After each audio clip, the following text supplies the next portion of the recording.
I'm going to do a short lecture about the occult. My name is S. Rob, by the way, and the first question that we need to think about is what is the occult? Well, first of all, the things we need to consider is occultism and religion. And this is that all religion is occultism. Yes, all religion is magical. You get some religions that will say and will even preach that, occultism is wrong, but they are all occult, all of them. But occultism isn't necessarily religion, okay?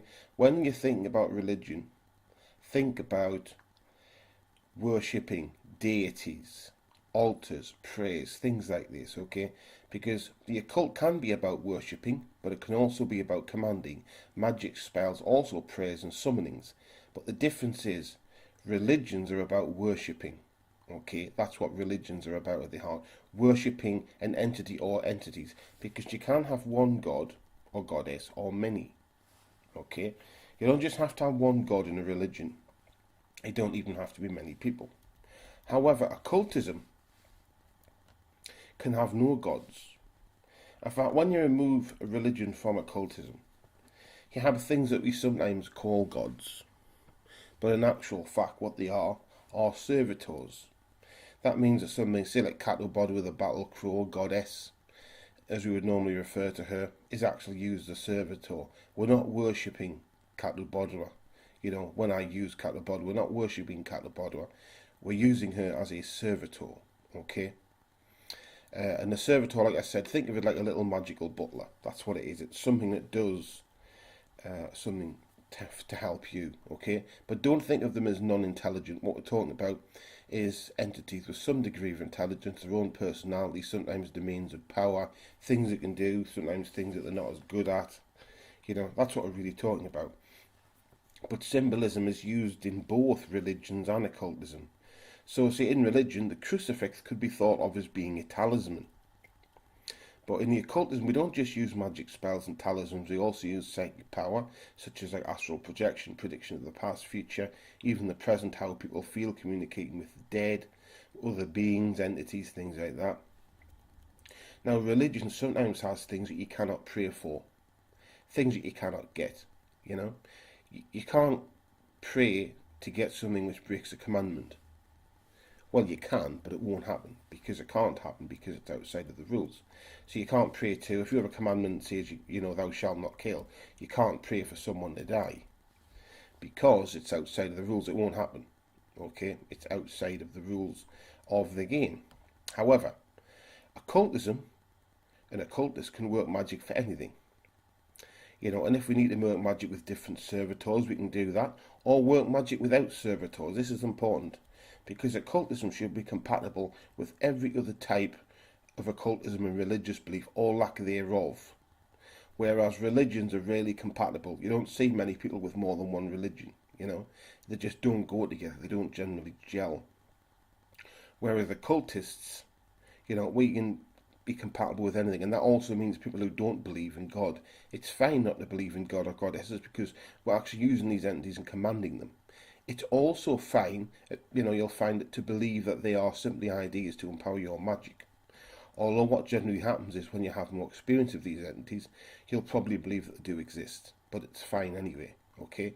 You don't believe in this or that, it's fine. You don't have to believe in any particular thing.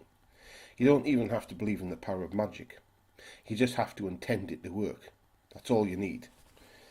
Because occultism at its centre is about the individual's power. And even when people use servitors, their power takes precedence over the servitor. By that I mean you are commanding the servitor. It is not commanding you. Okay? And that's the important thing to remember there. So your power is always what it's all about. It's about expanding your power. And the occult does empower people. And that has many benefits, some of which are unique to the individual, but always include empowerment and usually things like better strength and many other things as well. And this isn't when you're working magic for any particular thing. This is just if you're working magic, You'd still get the empowerment and these different increase of talents and things like that, which different people get. Another difference is religions have more rules. Although some types of occultism do have rules, the occult as I define it is a set of tools and does not make moral judgments. Because there's lots of rules in religions, You can do this, you can't do this, you're not allowed to do that. You should do this on a Sunday. Well, that's not really the occult. You know, you don't have to do anything anytime you don't want to. It's about you. This also brings me to a different classification, the paranormal. Because the paranormal is when strange things happen, such as time slips. When time slips occur momentarily or seem to, ghosts and many other things without apparent cause. Whereas the occult is making things such as this happen, you know, and other things occur. So that's a line that I draw, separating between the occult and the paranormal. Because the paranormal is when something happens, you know. Which does mean, of course, that sometimes when the paranormal occurs, it was actually done by somebody else. It was made to happen, okay? But a lot of the paranormal is when things just occur. Because we've got magical beings, which is a good catch-all term for all these entities. And we've got this other realm of magic that occurs and that happens. And of course, you're going to have the paranormal as well. We're not the only ones there, so you're going to get stuff happening as well. But the occult also includes New Age, yoga, complementary medicine, as well as spell casting, talismans, sighting power, taking on the spirit of other animals or beings, and many other methods. And so the occult includes much more than you probably thought it does. You know, it includes all things that are magical within it. Like I said, and that includes, you know, complementary medicine, even hypnosis. You know, all the stuff it's spun off in recent years, yeah, or recent decades, I should say. You know, it includes all. I'm now going to talk a little bit about gods, goddesses, lower, orishas and magical beings. Are they different or the same? Well, on the surface, it's quite a simple question. Gods are male, goddesses are female, and so it would seem that these are both different genders, and they're all, you know, the highest powerful force that there is, and that would seem quite straightforward. The lower, well, they're from voodoo sort of entities like Papa Legba, and these are below God, below an overall powerful God, but still magical beings. The orishas are sort of 7 African powers, and they're the same sort of idea, but separate entities, and they are like an overall powerful God, but they're below that. The orishas are below that. And magical beings are basically all of these entities, so that seems quite straightforward. However, gods and goddesses aren't really that separate.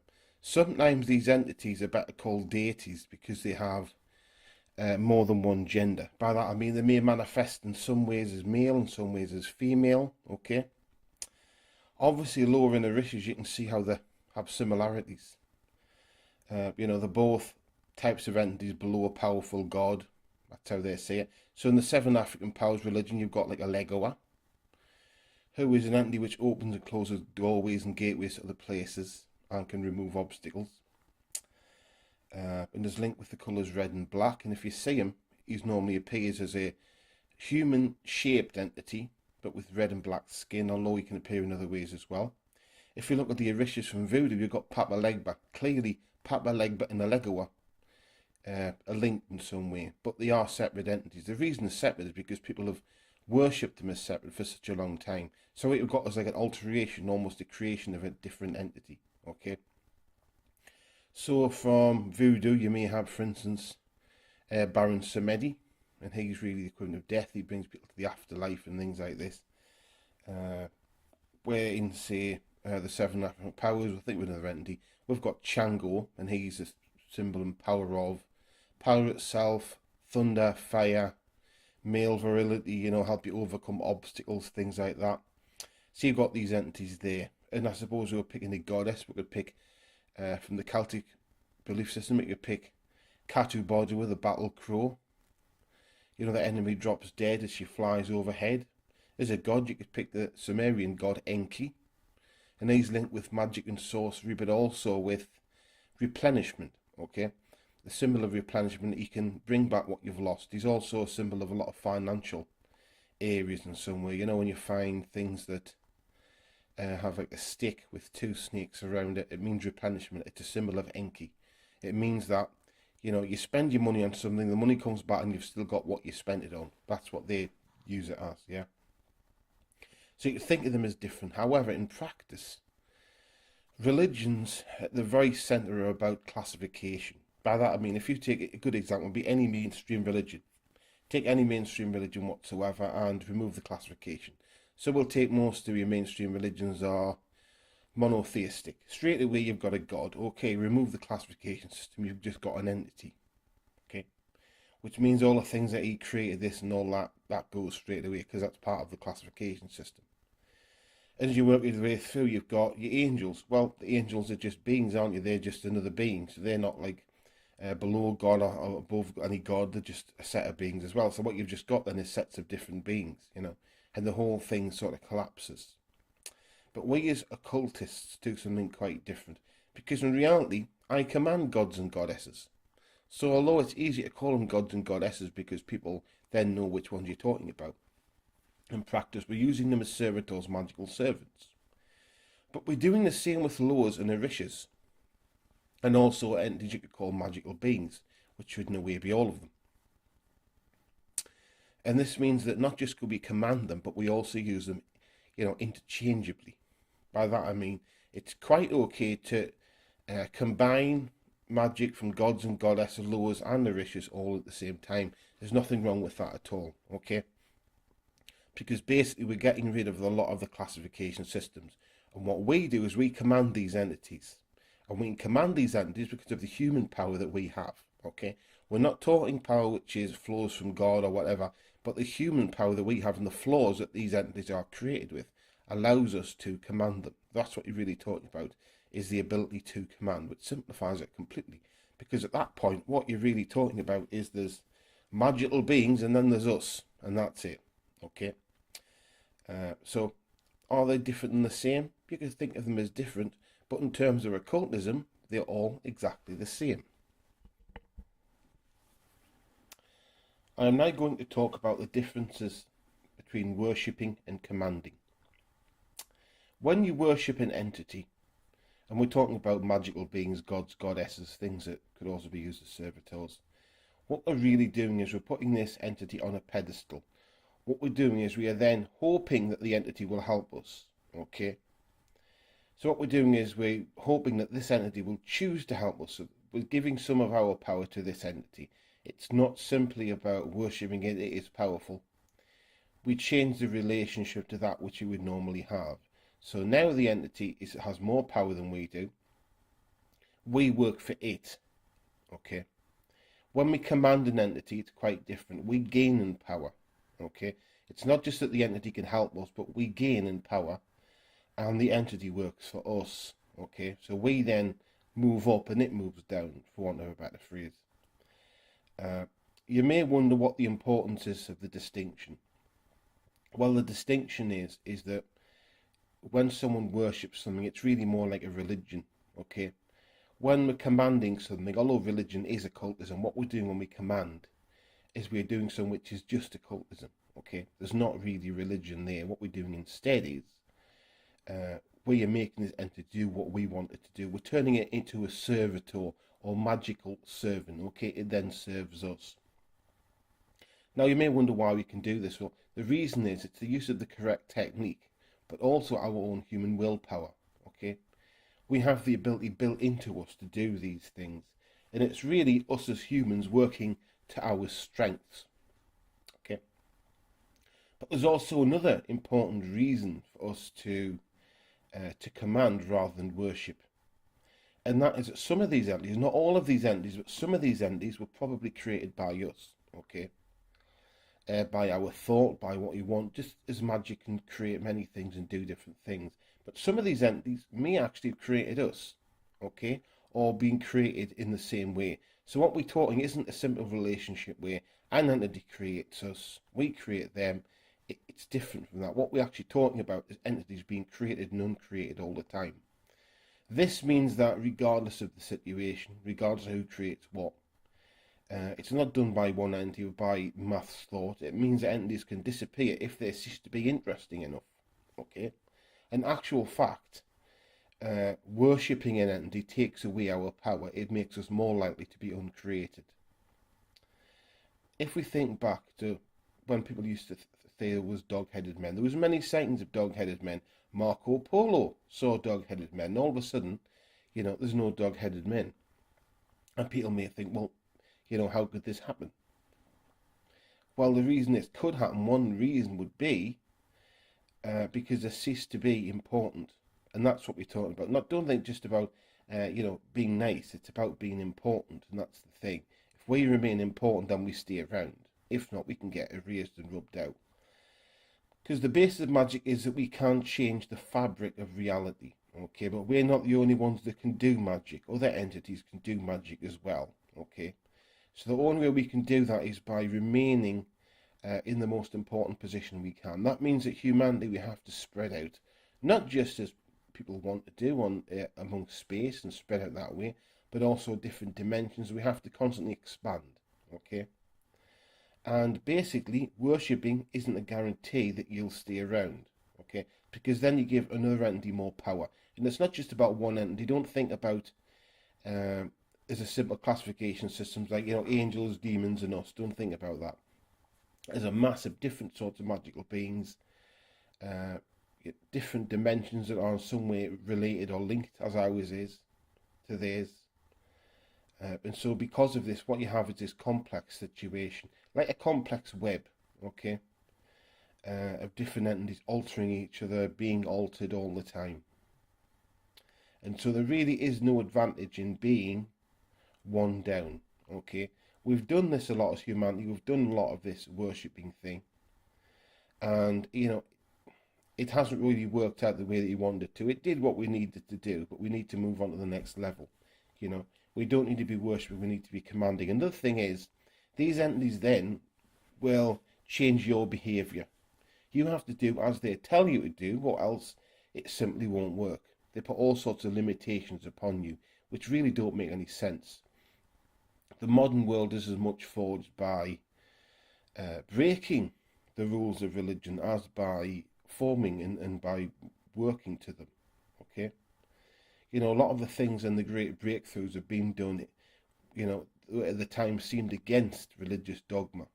Now, I'm not anti-religion. What I want to say is, though, is that occultism should be separate from religion to be useful to people, so that anyone can use it. And that's also a reason why I command entities and not worship them. Okay, that's the sort of occultism that I do. I'll also move on to summoning or praying, common ground and differences. Well, a summoning is when you summon an entity to be with you right there. We're talking about an entity being right with you at that moment in time. That is a summoning. A praying is praying to an entity when it's not necessarily with you. Okay, it may choose to be. But praying, you're not really summoning them, you're just praying to them. The common ground is you don't necessarily have to have any ceremonial magic to summon something. It can be completely different. It can be very easy. A summoning can be like a spell or a prayer. It can just be said. It's about what you say. So say a prayer would be, grant, or Enki, replenishment for me, give me back all of the strength that I have lost, so it is and will be. That would be a prayer. Whereas a summoning would be to summon Enki. Okay. Now, one way of doing that would be to use a doorway entity. They're also called liminal beings, liminal deities. And these entities specialise in opening doorways to other realms. Okay. So you've got quite a few. You've got like Papa Legba, who is a voodoo entity, and he is, in the system of voodoo, he would always be used first, because without him you can't open a doorway and allow the other entities through. Okay, so you'd say something like, Papa Legba, you have the power to open the gateway to other realms, and I ask that you open the gates now, open the gates. And then you close it again, you'd say, Papa Legba, you have the power to close the realms, close the gates, close the gateway here and now, and so it is and will be, and it could do that. But you've also got Legba, which is from the 7 African powers. Okay, you'd use them in a similar type of way. You also have Saint Peter, who actually, in many ways, is thought to be, another idea who Papa Legba is. So Papa Legba isn't just the voodoo man; he's also Saint Peter. Okay, many people believe that, and use images of Saint Peter as well as images of Papa Legba, which is normally thought of as being an old man with a walking stick with a limp. The reason he has a limp is because one leg is in one world and one leg is in the other, and the walking stick is his staff of power, which allows him to travel between the worlds. A Legba was quite different, okay? The images you see depicting a Legba normally as a man. In actual fact, you'll probably see a Legba if you summon him. And really, if you're doing any summoning, you're always summoning these entities, because they can just come with their own accord. They can just come through whenever they want. And when you summon a Legba, he's really red and black entity, and he's normally thought of as being, normally seen as being a human-shaped entity with red and black skin. Okay, that's what you see, red and black skinned entity. There's also Janus as well, which is a Roman entity, which is an entity which has the ability to open gateways, doorways to other places. Yeah, you've also got Leviathan, which is the gateway to hell, basically. Leviathan was thought of at one time as being, in the medieval period, as being a great big sea monster type thing, as being like the mouth of hell itself. Okay, but some people always believe that Leviathan isn't very intelligent. It's just a force. In actual fact, when you use Leviathan, you do come to realise, I believe, that Leviathan isn't just a force. Leviathan is actually an intelligent being, just the one that has sometimes been thought of as being very large. Okay, and you may not necessarily, if you were to do any form of astral projection and you to see Leviathan and you were successful, you will not necessarily see a big sea monster. What you may see is just commonly a large dragon entity, or sometimes you'll see a man raiding and see it like that. Okay, and that is possible to get in out to hell like that. Okay, it's not even that difficult, but it can be a bit time consuming to really get where you want to be.